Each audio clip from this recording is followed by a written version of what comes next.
Hey guys, it's Leah. Welcome back to my channel. Today I want to share with you guys this simple, easy, fun, pretty pink eye look I created. I created this pink eye look today because it is the month of October. I know a lot of people out there creating Halloween tutorials right now, but I want to do something a little bit different because October isn't just about Halloween, it is also Breast Cancer Awareness Month, so that is why I created this eye look today.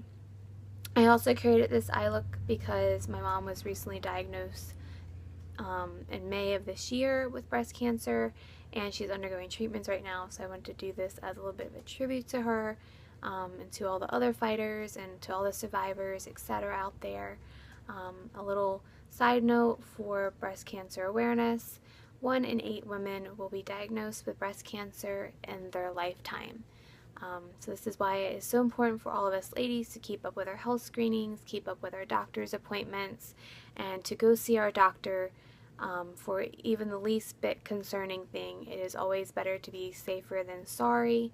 I don't say that to scare you guys, I just say that as a gentle reminder to take care of yourself. It is so important that we take care of ourselves so that we can live good, happy, healthy lives and be around as long as we can for our family members and our loved ones. So with that being said, I hope you enjoy this video today, and let's move on to the tutorial.